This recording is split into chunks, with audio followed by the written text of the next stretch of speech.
12. ročník súťaže Zemplín Pop zaznamenal rekordnú účasť. Svoj hudobný talent v Mestskom kultúrnom stredisku v Michalovciach predviedlo 37 základných umeleckých škôl z celého Slovenska. Rozmenené na drobné, bolo tu 23 hudobných skupín a 90 spevákov. Najlepší hudobníci a speváci základných umeleckých škôl sa pripravovali so svojimi pedagógmi. Spievali a hrali populárne slovenské a zahraničné piesne. Je tu rozdelenie na kategórie aj v hudobných skupinách, aj v spevákoch. V hudobných skupinách je kategória do 12 rokov, do 15 a potom od 15 vyššie.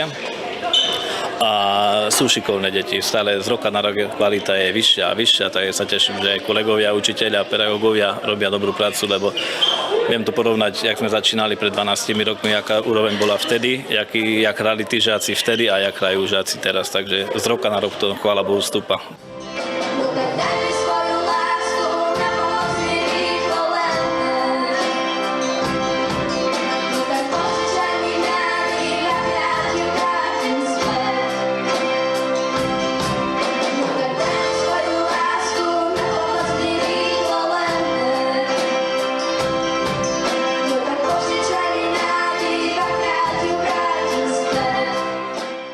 Výkony mladých talentov hodnotila odborná porota zložená z významných hudobných osobností, vrátane absolventov renomovaných hudobných škôl aj aktívnych pedagógov. Hodnotia tú kvalitu tej prevedenej skladby, náročnosť tej skladby, celkové výzáž na pódiu, ako tá skupina alebo ako ten spevák vyzerá na pódiu. Matúš Hodas zo základnej umeleckej školy v Rajci je spevákom školskej kapely Pollux. Ukázali sme, ako vieme dobre hrať a ukázali sme aj vlastnú pesničku. Volá sa, že Šťastie. Ja už som zvyknutý, veľmi dobre sa mi spievalo pre to porotou, aj boli usmievaví, sa nás pozerali, takže v pohode. Aj tunajšie Michalovské základné umelecké školy mali svoje zastúpenie.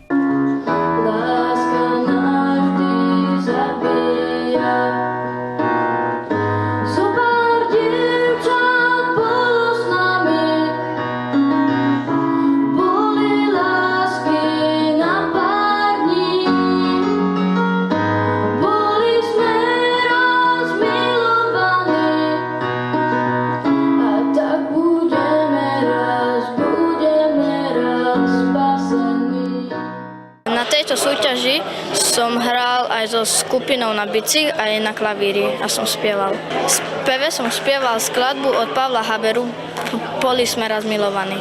Mal som trošku stres, ale dalo sa to. So skupinou sme hrali jednu anglickú pesničku Pitcherman aj slovenskú Líšky.